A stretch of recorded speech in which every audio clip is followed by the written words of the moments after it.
Namaste. Welcome to principle number 8.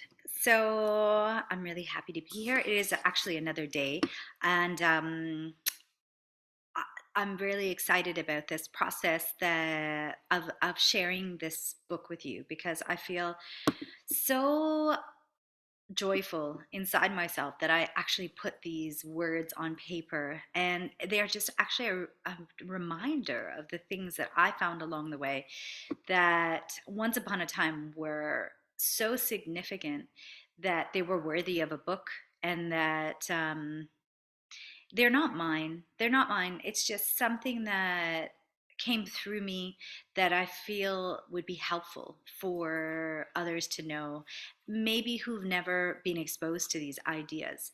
And we're so fortunate to live in a time and a place that ideas are flowing, information is flowing. Sometimes it's not succinct. So and I think this is where it gets a little bit scattered, and it's quite helpful to do something like this where we can hone in into strains of thought.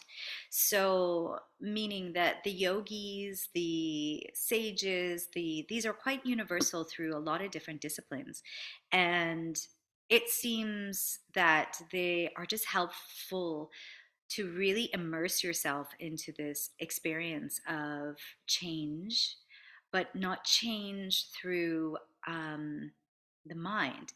It's a change through the heart, and a recognition that the mind and the heart um, have a communicate. It's really important for them to communicate and have communications, because our mind can run away with us, and we don't realize that our mind is does a lot of our life. It lives our life.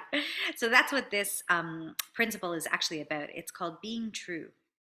And being true is when our head and our heart come into alignment. And the quote I offered for this book is, when you do things from your soul, you feel a river moving in you, a joy.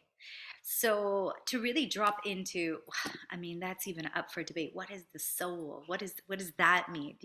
Everything's up for question these days.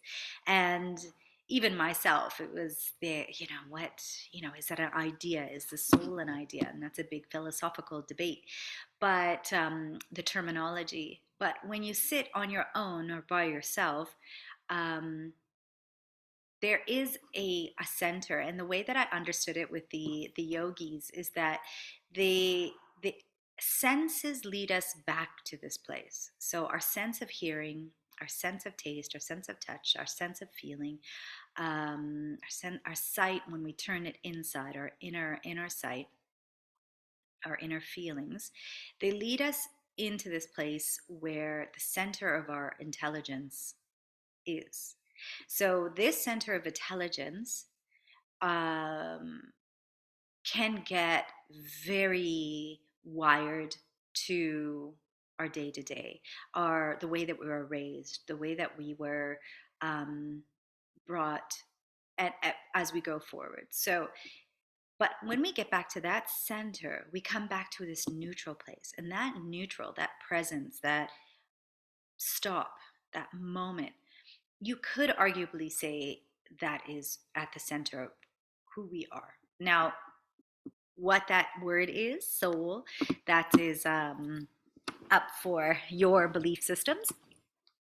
Um, but when we talk about being true, it's that place that is aware in itself to take the steps in the direction that lead us to our greater good.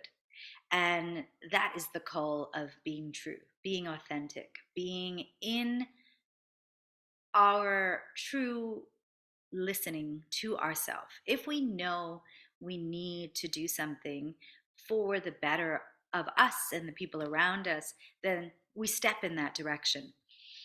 If we do something that because we're upset, if because we're angry, and not to say that that's something that is not going to come up in our life, but it's just to be conscious of it, conscious of where does that decision take us, where does that choice take us. And that moment of recognition And what this chapter is about is seeing that moment as it comes. So that being true as it comes. How do we how do we make a conscious choice to move forward in a direction that is better? And this is significant in the sense that it affects you.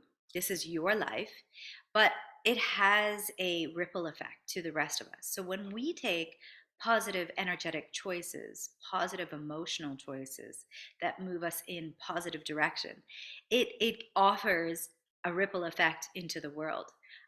Giving an orange to the man who is in need, or the woman who is in need, who needs a pair of shoes for her child, that's a positive direction. That child is going to get a pair of shoes. These are amazing things that we can do, and it doesn't cost a lot of money. It's just putting positivity in the world, a positive action that is helpful to others. And I think the more people that live in this way, and I do feel like there's a large part of our world that actually lives in this way. It's just that so often we get dropped back into this survival mentality where we feel like we are in lack, and that lack is something to be aware of. When you are in lack, how do you feel?